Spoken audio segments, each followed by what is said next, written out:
Hello friends, good morning. मेरा नाम है प्रीति चक्रवर्ती। इंजीनियरिंग हब के हमारे इस चैनल में मैं आपका बहुत बहुत स्वागत करती हूँ। फ्रेंड्स, जैसा कि आप जानते हैं कि हमने हमारी सीरीज़ में रेजिस्टेंस को डिटरमाइन करने के लिए कुछ अलग अलग मेथड्स पढ़ लिए हैं और अभी भी कुछ मेथड्स जो हैं बाकी हैं।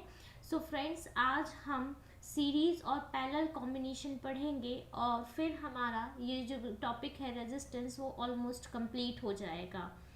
इसके बाद हमें थोड़ी बहुत और इन्फॉर्मेशन चाहिए। पावर क्या होता है, एनर्जी क्या होती है, हीटिंग इफेक्ट क्या होता है और हमारा बेसिक इलेक्ट्रिसिटी हम कंप्लीट कर लेंगे।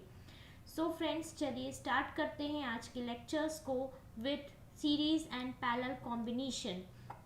जैसा कि कल मैंने आपको बताया था कि हमारा जो सर्किट है, अगर उसमें एक या एक से ज़्यादा रेजिस्टेंस लगा हो तो वो किसी भी तरीके से लगा हो सकता है। वो ऐसे भी लगा हो सकता है,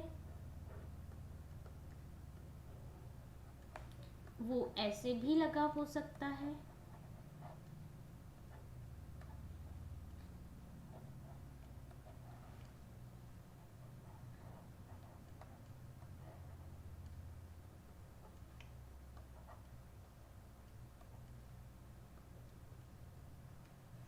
सो अगर मैं ये बोलती हूँ कि जो मेरा सर्किट है उस सर्किट में मेरे पास जो रेजिस्टेंस है वो दो रेजिस्टेंस हैं, R1 और R2 दो रेजिस्टेंस हैं। अब हमें ये कैसा पता चलेगा कि R1 और R2 सीरीज में लगे हैं या पैरेलल में लगे हैं। सो फ्रेंड्स, इसका एक सबसे इम्पॉर्टेंट जो पॉइंट है वो ये देखिए कि जब हम यहाँ से वोल्टेज देंगे तो यहाँ पे जो है करंट बहेगी, करेक्ट। अब करंट कहाँ आ रही है, करंट आ रही है मेरे रजिस्टर R1 पर, और R1 का आउटपुट जो है यानी R1 जो भी करंट यहाँ से आई R1 बनेगी,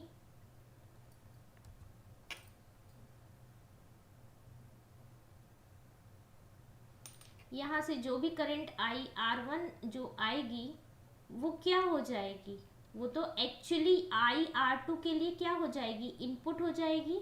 आप समझ रहे हैं कि ये जो आउटपुट है ये इसका क्या हो जाएगा, इनपुट हो जाएगा। क्लियर है फ्रेंड।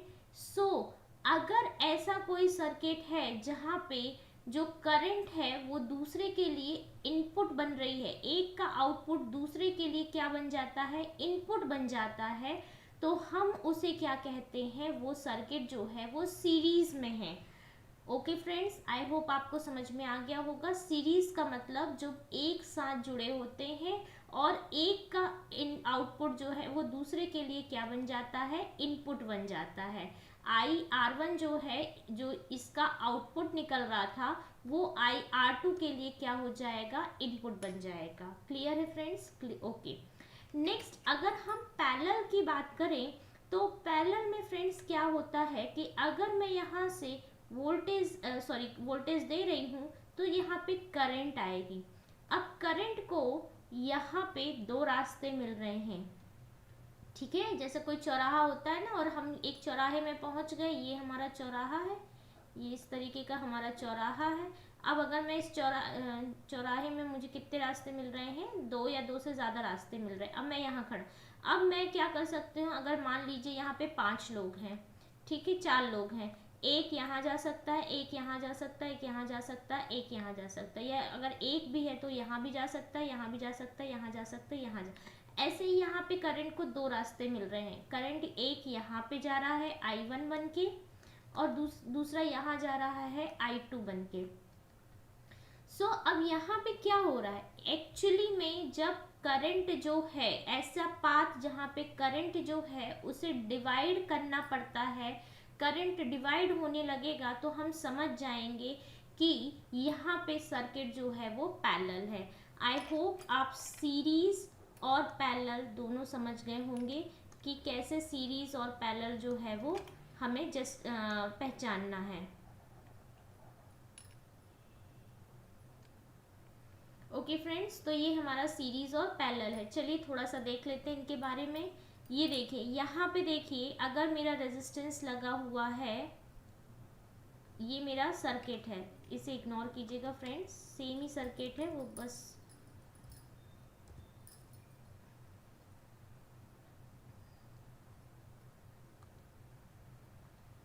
ये देखिए, ये मैं इसको यहाँ बना देती हूँ, ये सर्किट है।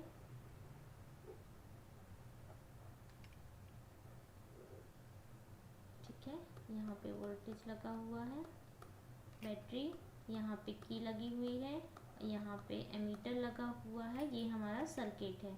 माइनस प्लस, ये हो गया हमारा की, ये हो गया हमारा प्लस माइनस, ये वोल्टेज हो गया, ये हो गया हमारा R1, ये हमारा R2, ये हो गया हमारा R3।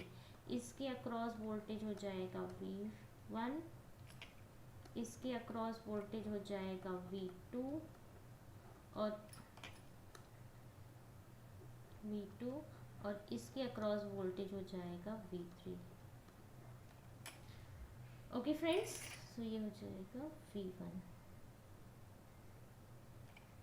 ठीक है, अब आपको कुछ ऐसी चीज़ें जो मैं आपको समझा दूं कि अगर सर्किट सीरीज में है तो ये दो चीज़ें आप बहुत अच्छे से याद रखिए कि सीरीज में है सर्किट, तो क्योंकि सर्किट हमारा सीरीज में है तो यहाँ पे जो वोल्टेज है, देखिए यहाँ पे वोल्टेज अक्रॉस ईच रजिस्टर, हर एक रजिस्टर के अक्रॉस अपना खुद का जो है वोल्टेज होगा, यानी कि सीरीज में वोल्टेज जो है वो डिवाइड होता है।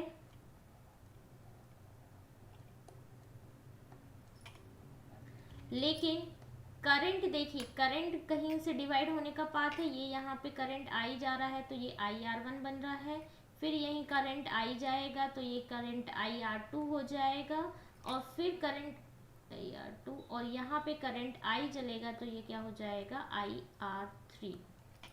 ठीक है, सो करंट जो है वो डिवाइड नहीं होता, करंट डिवाइड नहीं होता फ्रेंड्स, बहुत अच्छे से याद रखिएगा, सीरीज में वोल्टेज डिवाइड होता है, करंट डिवाइड नहीं होता है। अब इस सर्किट को अगर मैं सॉल्व करना चाहूँ तो फ्रेंड्स मेरा जो हमने लॉ पढ़ा था वो क्या पढ़ा था, V इज इक्वल्स टू क्या होगा, यहाँ पे जो वोल्टेज होगा वो इन सारे वोल्टेज के क्या होना चाहिए, इक्वल्स टू होना चाहिए V1 plus V2 plus V3 होना चाहिए, यही होगा। अब यहाँ पे V इज इक्वल्स टू देख लीजिए फ्रेंड, V1 कितना है, यहाँ से आई जा रहा था इस रेजिस्टेंस के अक्रॉस, तो ये यहाँ पे क्या हो जाएगा IR1 हो जाएगा, यहाँ पे कितना हो जाएगा IR2 हो जाएगा, और यहाँ कितना हो जाएगा IR3 हो जाएगा। ओके, ये हमारा V is equals to IR1 plus IR2 plus IR3।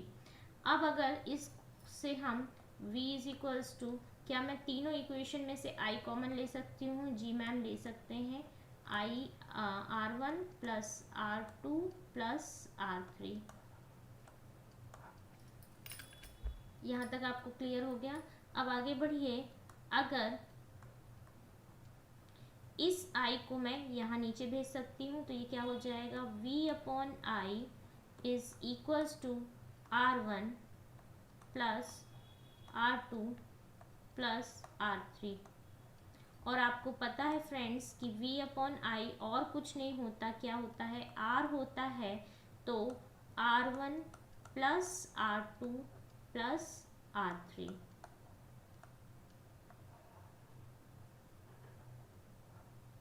ये है हमारा सीरीज में, यानी अगर कोई भी सर्किट जो है वो सीरीज में है तो जितने भी रेजिस्टेंस हैं हमें उन्हें क्या करना पड़ेगा, प्लस करना पड़ेगा। आई होप यहाँ तक आपको क्लियर हो गया होगा कि रेजिस्टेंस को सीरीज में कैसे निकालते हैं। चलिए आगे बढ़ते हैं, अगर रेजिस्टेंस पैरेलल में है, चलिए इस सर्किट को देखते हैं। यहाँ पे वोल्टेज लगा हुआ है,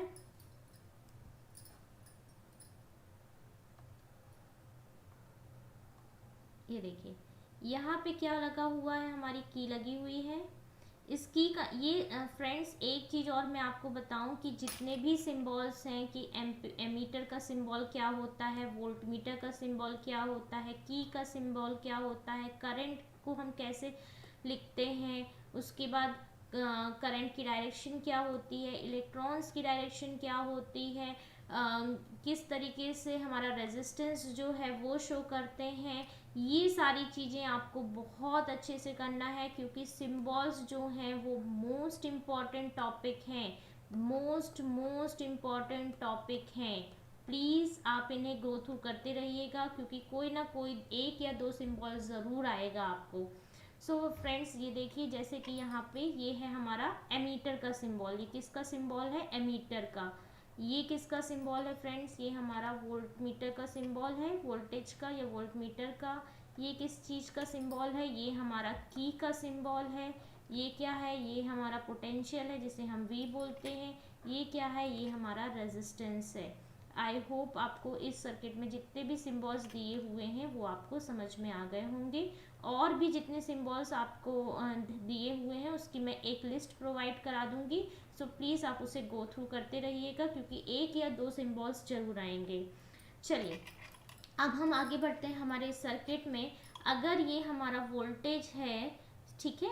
अब आपको के मन में ये आ रहा होगा कि मैम इस की का क्या रोल होता है। तो की हमारे सर्किट को ओपन या क्लोज करता है। अगर सर्किट क्लोज होगा तो करंट बहेगा, और अगर सर्किट क्लोज नहीं रहेगा तो करंट फ्लो नहीं होगा।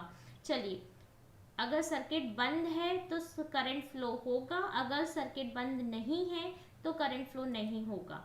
चलिए आगे बढ़ते हैं। यहाँ से करंट वोल्टेज दिया हमने, यहाँ पे मुझे करंट मिल रहा है आई, यहाँ भी मुझे करंट मिल रहा है आई। अब इस आई के पास तीन रास्ते हैं, एक दो तीन, यानी यहाँ से करंट जो है मेरा डिवाइड हो रहा है I1, I2 और I3 में। ओके फ्रेंड्स, किस किस में डिवाइड हो रहा है? I1, I2 और I3 में। अगर मेरा सर्किट जो है वो डिवाइड हो रहा है, यानी पैरेलल की कंडीशन हम कौन कौन सी बनाएंगे? मैम पैरेलल की कंडीशन में तो हमें समझ में आ रहा है कि करंट डिवाइड होता है, करंट जो है वो डिवाइड होता है। वोल्टेज की कंडीशन में करंट डिवाइड नहीं होता था, सीरीज की कंडीशन में, लेकिन पैरेलल की कंडीशन में जो मोस्ट इम्पॉर्टेंट है कि करंट डिवाइड होता है।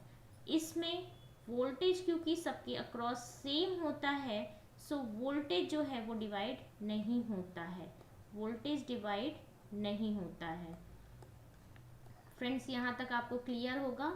चलिए आगे बढ़ते हैं। अब अगर मैं ये देखूं तो इसमें हम यहाँ से देख सकते हैं कि I जो है वो अपने आप में डिवाइड कर रहा है I1 plus I2 plus I3 में। उसमें हमने वोल्टेज को डिवाइड किया था तो इसलिए वोल्टेज का लिखा था। यहाँ पे हम I is equals to I1 plus I2 plus I3 करेंगे। अब I को एज इट इज लिखने दीजिए। I1 देखिए, I1 क्या है?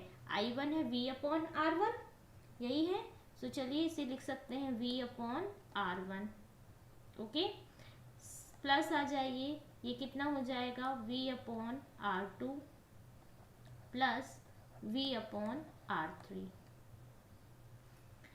अब हम आगे बढ़ते हैं तो इस इक्वेशन में से V को अगेन कॉमन लिया जा सकता है, तो यहाँ पे बचेगा मेरा 1 upon R1 plus 1 upon R2 plus 1 upon R3। ठीक है, अब इसे और लिख सकती हूँ मैं, I upon V is equals to 1 upon R1 plus 1 upon R2 plus 1 upon R3। Okay friends, अब ये बताइए कि हमने पढ़ा था V is equals to I R और V upon I is equals to R, यही पढ़ा था। तो I अपॉन V क्या होगा? I अपॉन V क्या होगा? I upon V is equals to 1 upon R होगा ना, यानी कि उल्टा होगा कि नहीं होगा? जी मैम होगा। सो हम इस I अपॉन V को किससे रिप्लेस कर सकते हैं? 1 अपॉन R से, is equals to 1 upon R1 plus 1 upon R2 plus 1 upon R3। So parallel की कंडीशन क्या होती है? ये भी बहुत इंपॉर्टेंट फॉर्मूला मिल गया आपको। फॉर्म जितने भी फॉर्मूले हैं फ्रेंड्स, अपनी कॉपी के एक जो पहले 3 या 4 पेजेस होंगे उसे आप क्या करेंगे, खाली रखेंगे, बिल्कुल खाली रखिएगा। और जो जो फॉर्मूला आता जा रहा है उसको लिखते जाइएगा, ताकि रोज आप जब कॉपी पलटाएं तो एक बार वो फॉर्मूले आपके जो है नज़रों के सामने से घूमे और आपको डेली वो फॉर्मूले लर्न होते रहें। सो आई होप फ्रेंड्स आपको ये समझ में आ गया होगा कि जब हम किसी रेजिस्टेंस को पैरेलल में निकालते हैं तो हमें क्या करना पड़ता है, 1/r is equals to 1/r1 plus 1/r2 plus 1/r3। So ये है रेजिस्टेंस इन पैरेलल। पर एक और रेजिस्टेंस होता है जिसे हम कहते हैं रेजिस्टेंस की grouping, mixed grouping. Mixed grouping का मतलब क्या होता है, देखिए फ्रेंड्स, अगर मैं जैसे कि जो कि कॉम्बिनेशन होता है, किस किस का कॉम्बिनेशन होता है, कॉम्बिनेशन होता है, मिक्स्ड का मतलब होता है कॉम्बिनेशन। अब ये भाई कॉम्बिनेशन किस किस का होता है, कॉम्बिनेशन होता है एक ऐसा सर्किट जहाँ पे सीरीज में भी रेजिस्टेंस लगे हों और पैरेलल में भी रेजिस्टेंस लगे हों। सो मैम हम इन्हें सॉल्व कैसे करेंगे, तो चलिए एक छोटा सा एग्जांपल लेते हैं, जैसे कि ये है। इसमें हम क्या कर सकते हैं फ्रेंड्स, इसमें हम इन दोनों को पैरेलल में सॉल्व करेंगे। जब इन दोनों का आंसर पैरेलल में आ जाएगा तो ये इसके साथ कैसा लग जाएगा, सीरीज में लग जाएगा। सो हमें मिक्स्ड में क्या करना होता है, हमें मिक्स्ड में सीरीज प्लस पैरेलल कॉम्बिनेशन को सॉल्व करना होता है। सो फ्रेंड्स आई होप आप लोगों को यहाँ तक कोई भी डाउट नहीं होगा। चलिए कुछ क्वेश्चंस करते हैं, न्यूमेरिकल करते हैं, ताकि आप लोगों का ये कॉन्सेप्ट भी बहुत अच्छे से क्लियर हो जाए। पहले कुछ नॉर्मल क्वेश्चंस लेते हैं। मान लीजिए कि मेरे पास सर्किट है ये,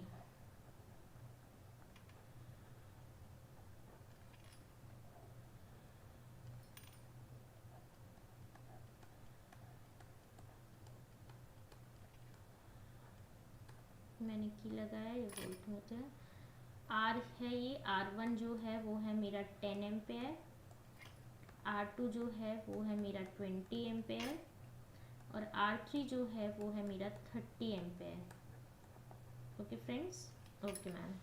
चलिए अब अगर हम इसे सॉल्व करते हैं तो हमने सीरीज का फॉर्मूला क्या पढ़ा था friends, R is equals to क्या होता है, R1 plus R2 plus R3, यही हमारा फॉर्मूला होता है। चलिए यहाँ पे R1 की वैल्यू कितनी दी गई है, यहाँ R1 जो है वो 10 एम्पेयर है, सॉरी 10 ओम है, सॉरी मैंने यहाँ एम्पेयर लिख दिया है, आई एम रियली सॉरी, 10 ओम है। R2 जो है वो 20 ओम है और R3 जो है वो 30 ओम है।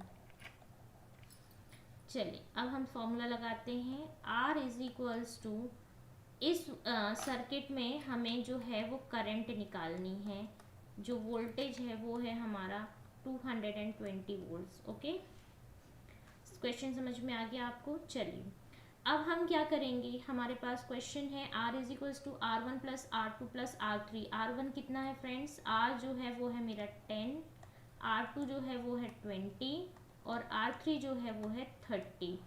सो अगर हम इसे प्लस कर देंगे तो R की वैल्यू आ जाएगी हमारी 60 ओम। अब इस सर्किट को रिप्लेस किया जा सकता है इस सर्किट से,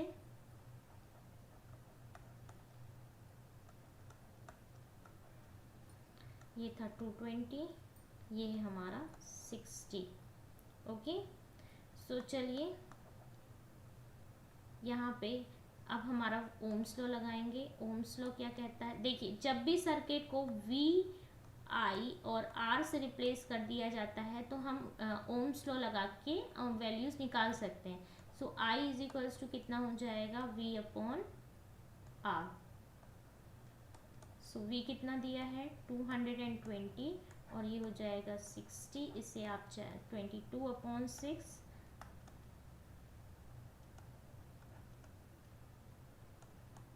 और चाहें तो आप इसे सॉल्व कर सकते हैं, 3 पॉइंट समथिंग आएगा इसका answer, 80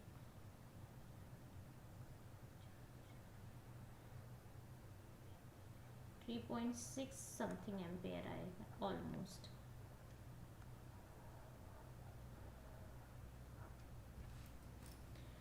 so friends, I hope आपको सीरीज़ में दिया हुआ कोई भी क्वेश्चन अब आप लोग सॉल्व कर सकते हैं। चलिए आगे बढ़ते हैं। इसी से इसमें मैं एक और क्वेश्चन लेती हूँ, जो कि अब हम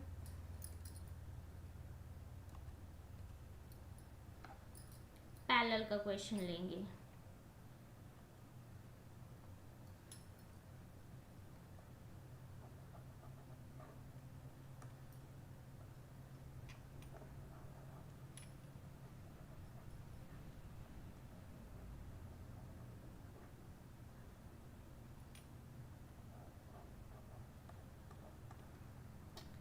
ये हमारी की है, ये हमारा वोल्टेज, ये की हो गई, ये हमारा वोल्टेज हो गया। यहाँ से हमारी करंट आ रही है, हमें यहाँ पे R1 निकालना है। ये R1 R2, ठीक है, ये R1 ये R2, ये हो जाएगा मेरा। और चलिए इसे ले लेते हैं 50 ओम और इसे ले लेते हैं 100 ओम। इसमें हमें करंट निकालनी है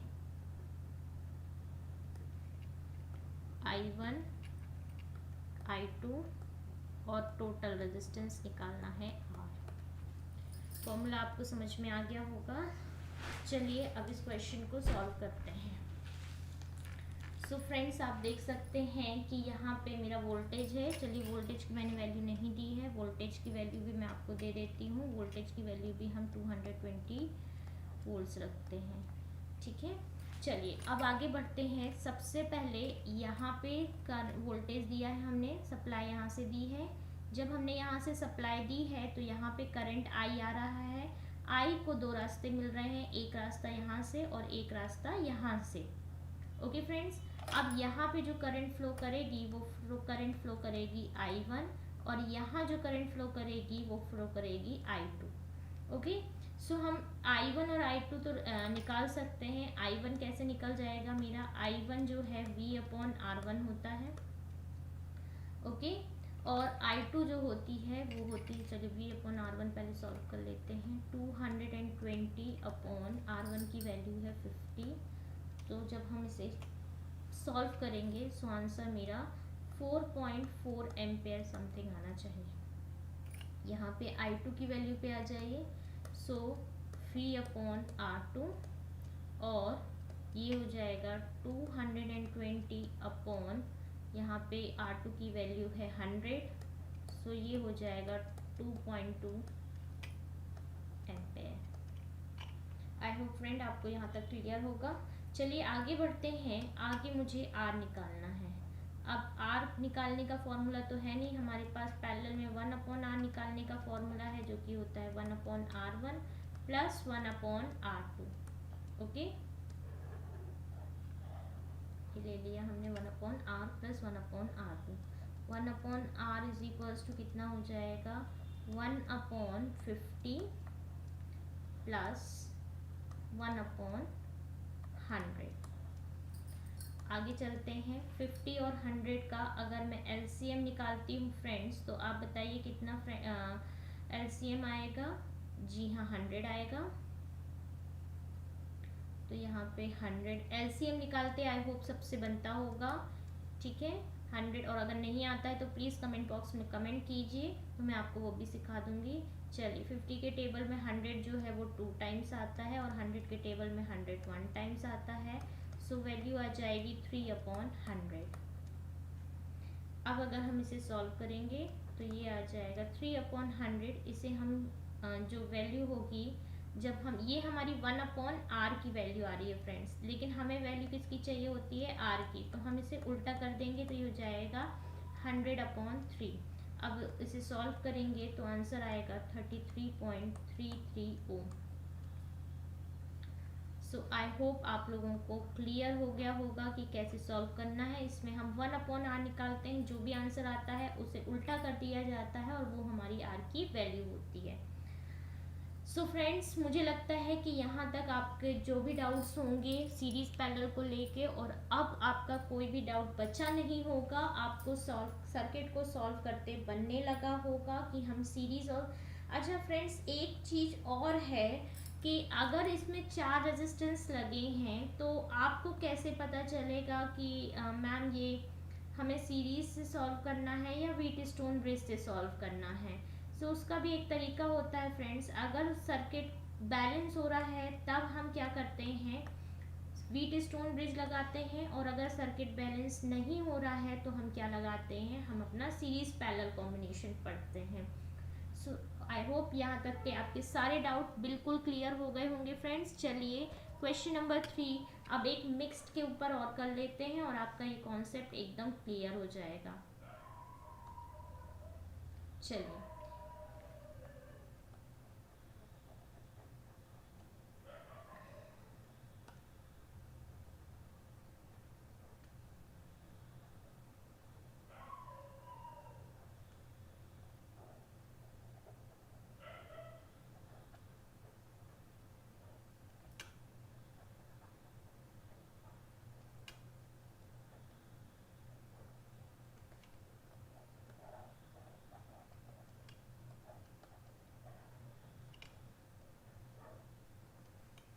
इसको 2 ले लीजिए, इसको भी 2 ले लीजिए, इसको 2 ले लीजिए, इसको 2 ले लीजिए, इसको 4 ले लीजिए, इसको 4 और इसको 10 ले लीजिए, 10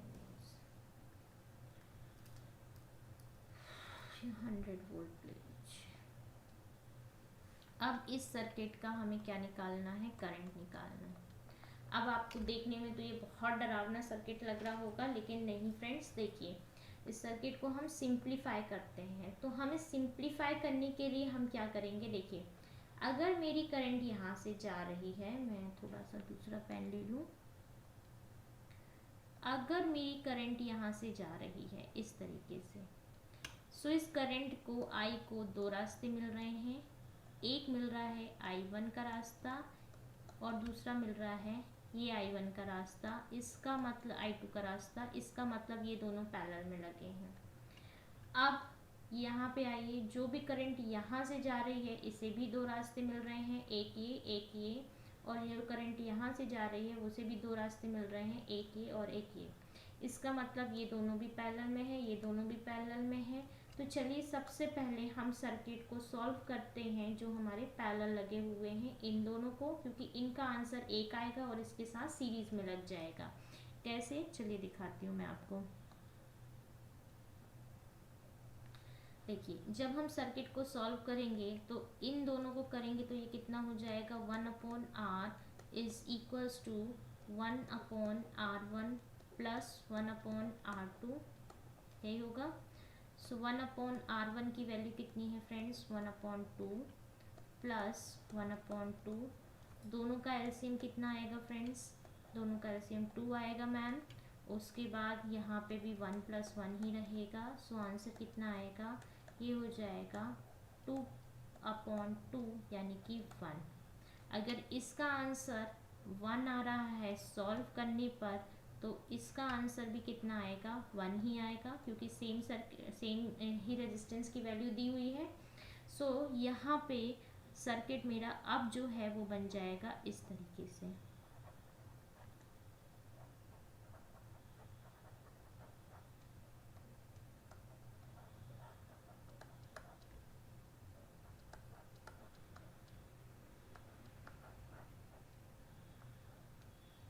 सो ये हो गया मेरा 4 ओम, ये 1 ओम जो आंसर आया है, ये 1 ओम, ये 4 ओम। ये हमेशा सीरीज में लगता है, इसे ध्यान रखिएगा। ये 100 वोल्ट मैंने लिया था। चलिए अब यहाँ पे ये सीरीज में लग गया है। देखिए कि सर्किट कितना सरल हो गया, देखने में कितना टफ सर्किट लग रहा था। बस ऐसे ही आपको सारे सर्किट सॉल्व करने हैं। सो ये हो जाएगा हमारा, ये एक्चुअली में हमारी 1/r की वैल्यू आती, ये हमारी 1/r की वैल्यू आती, बट 1 है तो 1/1 भी क्या होता है, 1 ही होता है, इसलिए हमें r को चेंज भी करना पड़ा, तो ये r 1 आया। ठीक है, अब यहाँ पे देखिए, यहाँ पे हम सॉल्व करेंगे तो ये हो जाएगा r = r1 प्लस r2। अब r1 प्लस r2 कितना है, 4 + 1 5, यही है फ्रेंड्स। अब यानी कि ये सर्किट चेंज हो गया है इस चीज़ में 5 और ये 5 में।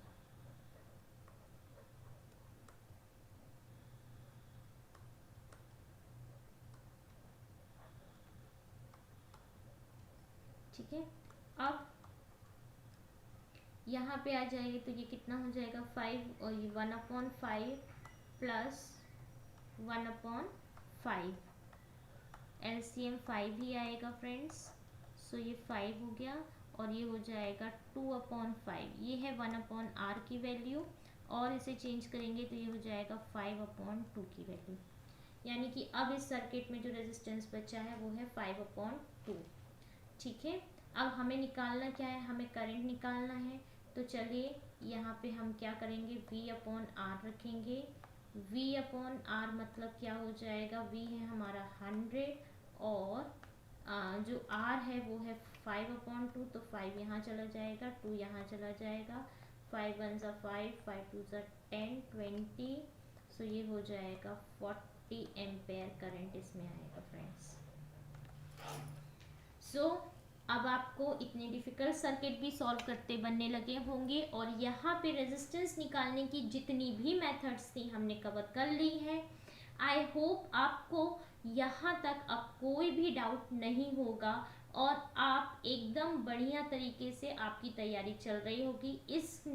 इसमें और भी कुछ क्वेश्चंस हैं जो कि जब हम अपना MCQ सीरीज़ करेंगे तब मैं उनको इंक्लूड करूँगी। अभी हम कुछ और टॉपिक्स पढ़ेंगे और हमारे इस बेसिक इलेक्ट्रिकल का जो इलेक्ट्रिसिटी का जो चैप्टर हमने स्टार्ट किया था उसको हम ख़त्म करेंगे। सो फ्रेंड्स, आज आता है मेरे पास जो क्वेश्चन है वो है जो टॉपिक है वो है पावर। अब क्योंकि हमने करंट पढ़ लिया है, हमने क्या पढ़ लिया है, हमने करंट पढ़ लिया है, हमने चार्जेस पढ़ लिए हैं, हमने वोल्टेज पढ़ लिया है, हमने पोटेंशियल पढ़ लिया है, हमने ओम्स लॉ भी पढ़ लिया है। तो अब हमें पावर पढ़ने में कोई भी प्रॉब्लम नहीं आएगी। सो फ्रेंड्स, एक्चुअली में पावर होता क्या है? सो मैम, पावर का मतलब क्या होता है? देखिए, पावर का मतलब होता है कार्य करने की दर।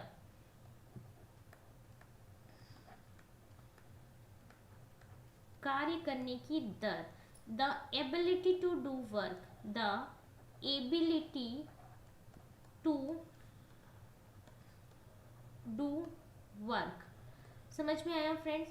अब इसका एग्जाम्पल मैं आपको देना चाहूँगी कि अगर मैं कहती हूँ कि ये पावर है, ये आदमी बहुत पावरफुल है, अब हम इसको जस्टिफाई कैसे करेंगे? पावर है, अरे भाई इसमें पावर है, क्यों पावर है? पावर इसलिए है क्योंकि ये काम को बहुत अच्छे से या बहुत कम सेकेंड्स में कर सकता है। फॉर एग्जाम्पल, अगर मैं आपसे ये कहूँ कि कोई एक आदमी है जो 1 मिनट में 100 किलो वजन उठा सकता है, या 1 मिनट में जो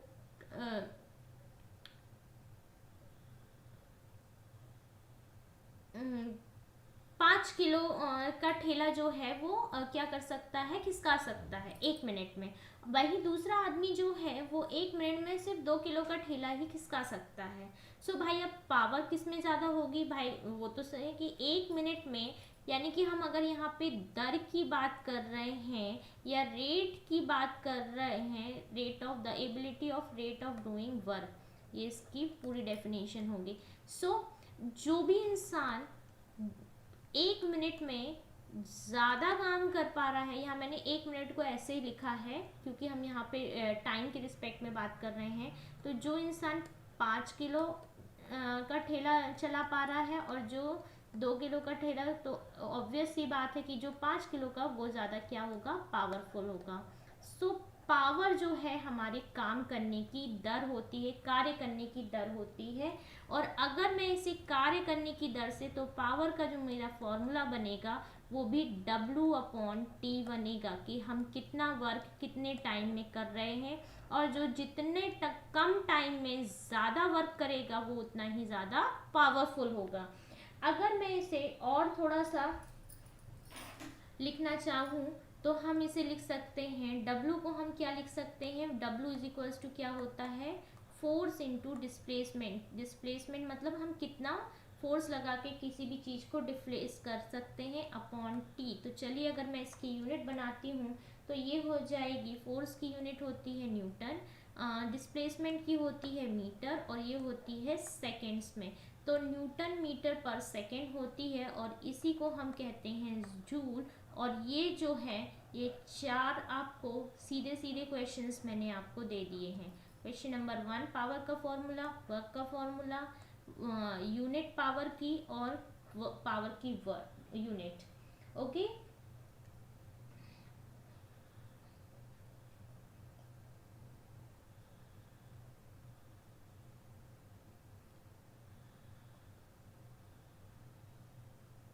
अच्छा, एक और टर्म आती है जिसे हम क्या कहते हैं, हॉर्स पावर कहते हैं फ्रेंड्स।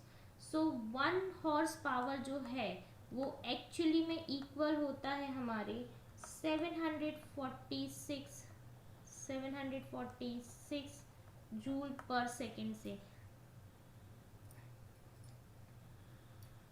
जूल पर सेकेंड।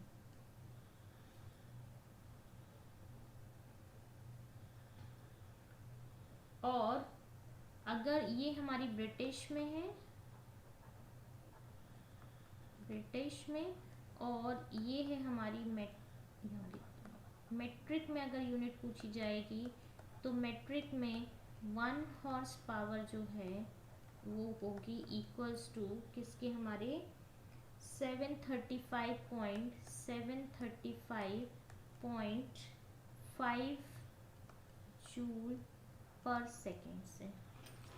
सो फ्रेंड्स, आप लोगों को पावर भी अच्छे से समझ में आ गई होगी। यस मैम, पावर भी अच्छे से हमें समझ में आ गई है। ध्यान रखिएगा, कार्य करने की दर को शक्ति कहते हैं, पावर को हम शक्ति भी कहते हैं, शक्ति ही कहते हैं। हिंदी मीडियम वालों के लिए शक्ति ही लिख देती हूँ मैं। चलिए आगे बढ़ते हैं, नेक्स्ट देखते हैं एनर्जी। अब एनर्जी क्या होती है फ्रेंड्स, तो एनर्जी जो होती है कार्य करने की क्षमता को, कार्य करने की एनर्जी यानी कि ऊर्जा से हम रिप्रेजेंट करते हैं।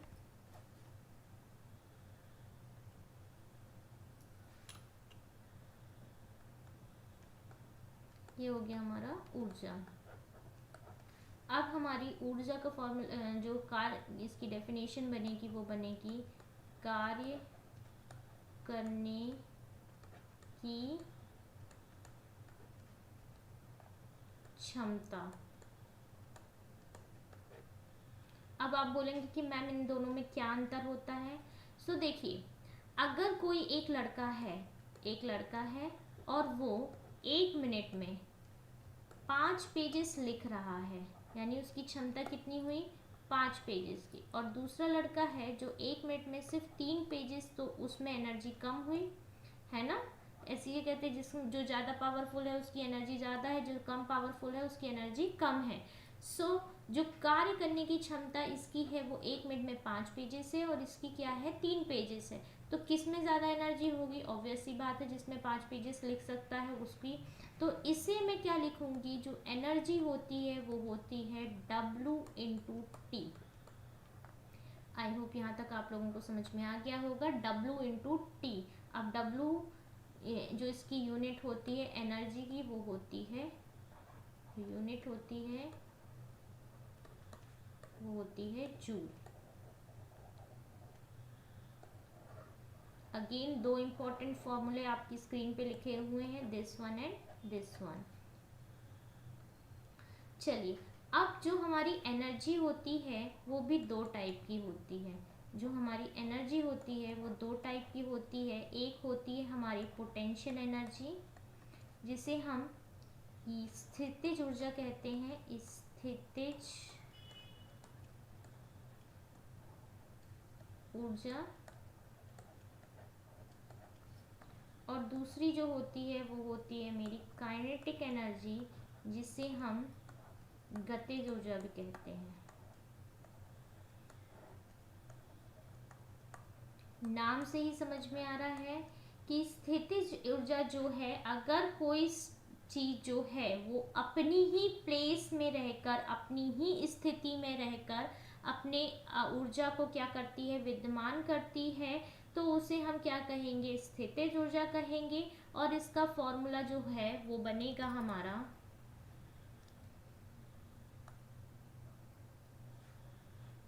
जो हमारा पोटेंशियल एनर्जी का फॉर्मूला, क्योंकि वो अपनी ही जगह में रहती है, वो होती है मास, उसमें ग्रेविटी भी लगेगा और कुछ हाइट का भी खेल रहेगा। सो m जो है वो हो जाएगा हमारा मास, g जो है वो हो जाएगी हमारी ग्रेविटी, और h जो है वो हो जाएगा हमारी हाइट मीटर में। सो अगेन एक और इम्पॉर्टेंट फॉर्मूला आपको मिल गया। नेक्स्ट काइनेटिक एनर्जी पे आइए फ्रेंड। काइनेटिक एनर्जी जो होती है वो होती है हमारी half M B square, half M B square, यानी कि क्योंकि जो काइनेटिक एनर्जी होती है वो अपनी गति के कारण, यानी वो कितनी गति कर रही है, कितना घूम रही है, तो यहाँ पे ये m इज इक्वल्स टू हो जाएगा मास, और v जो हो जाएगा वो हो जाएगी उसकी वेलोसिटी। आई होप फ्रेंड्स ये दोनों फॉर्मूले भी आपको अच्छे क्लियर हो गए होंगे। चलिए एक last topic, joules law of heating क्या होता है, पहले मैं इसको पढ़ के बता देती हूँ फिर आपको बताती हूँ। जूल्स लॉ ऑफ हीटिंग मतलब जो हीटिंग का जो लॉ है वो ये कहता है कि जब किसी चालक में, यानी कि अगर ये मेरा चालक है, कंडक्टर है, ये मेरा कंडक्टर है, इस कंडक्टर में अगर करंट फ्लो हो रही है, ये है हमारा सप्लाई हमने लगा दिया, और यहाँ पे ये वोल्टेज, तो यहाँ पे ये हमारे इलेक्ट्रॉन्स होंगे, और यहाँ पे हमारा करंट फ्लो का। सो अगर करंट फ्लो हो रही है, ठीक है, किसी चालक में जब धारा प्रवाहित होती है, यानी जब धारा प्रवाहित होने लगी तो उत्पन्न, अब धारा प्रवाहित होगी, करंट, अगर उसमें कोई भी करंट पास हो रहा है तो सिंपल सी बात है, हीट तो उसमें पैदा होगी ही होगी। सो जो ऊष्मा की मात्रा होगी वो धारा, प्रतिरोध और प्रवाहित धारा कि में समय के समानुपाती होती है। When a current I passes through a conductor of resistance R for time t, then the heat developed in the conductor is equal to the product of, यानी कि जो हीट होगी, जो हीट होगी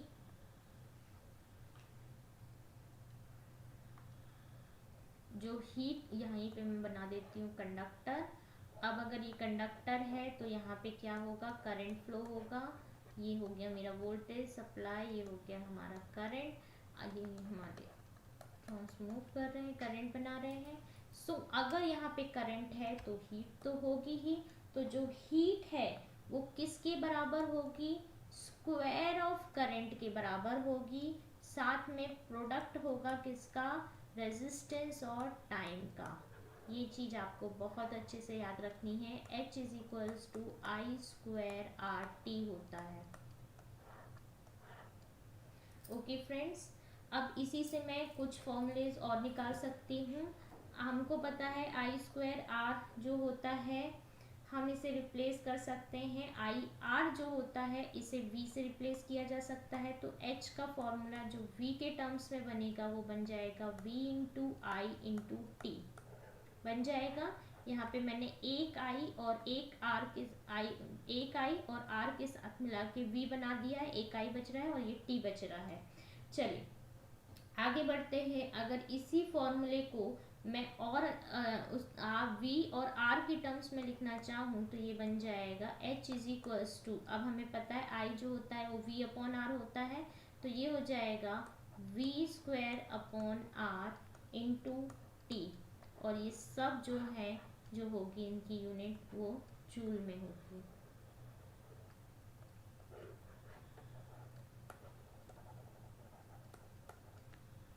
okay friends, so I think आपको अब यहाँ तक कोई भी प्रॉब्लम नहीं होगी। एक और छोटी सी चीज़ है जो मैं आपको समझाना चाहती हूँ, उसके बाद हम इस चैप्टर को ख़त्म करेंगे।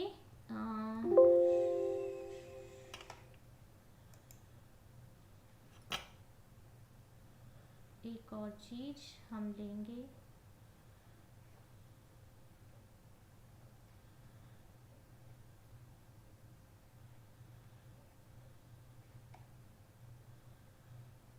जस्ट अ सेकेंड फ्रेंड्स, अभी क्लास मैं ख़त्म नहीं कर रही हूँ, मुझे अभी इफ़िशियंसी और समझानी है। वो एक्चुअली ऑटो सेविंग पे फाइल, ऑटो रिकवरी पे फाइल चली गई है।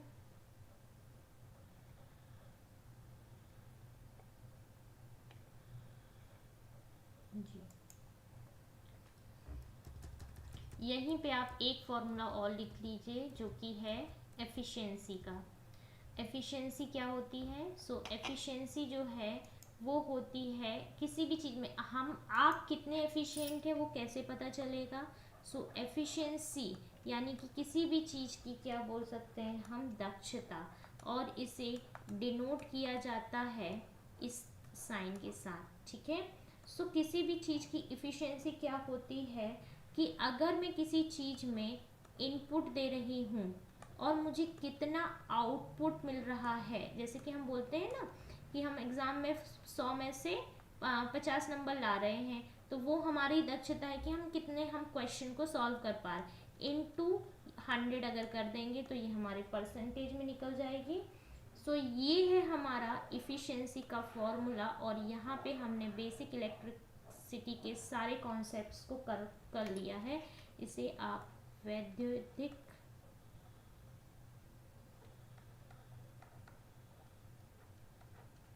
दक्षता हेडिंग दे दीजिए, और यहाँ पे हमने ये ख़त्म कर लिया है। सो आई होप फ्रेंड्स अब आपको बेसिक इलेक्ट्रिसिटी में कोई भी प्रॉब्लम नहीं होगी। सो प्लीज़ एक बार सब चीज़ को गो थ्रू कीजिए, और अगर आपको अभी भी कोई डाउट है तो आप कमेंट बॉक्स में पूछ सकते हैं।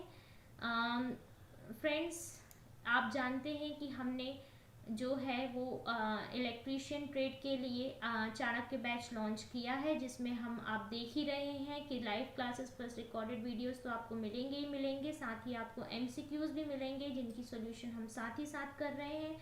साथ ही साथ आपको टेस्ट सीरीज भी ज्वाइन अगर आप कर लेते हैं तो आप अपनी सीट को सुनिश्चित कर सकते हैं। जितने भी मैं आपको पढ़ा रही हूँ उसकी पीडीएफ वगैरह भी आपको मिलती जाएंगी। अगर आपको कोई भी प्रॉब्लम है तो आप कॉल या व्हाट्सएप कर सकते हैं स्क्रीन पर दिए हुए नंबर पर। और अभी जाइए डाउनलोड कीजिए इंजीनियरिंग हब ऐप और अपनी तैयारी को एक नया आयाम दीजिए। फ्रेंड्स आप जितना दिन डिले करेंगे उतना ही आप पीछे होते जाएंगे। सो प्लीज़ अभी जाइए और अपने आप को एनरोल कीजिए। Thank you so much.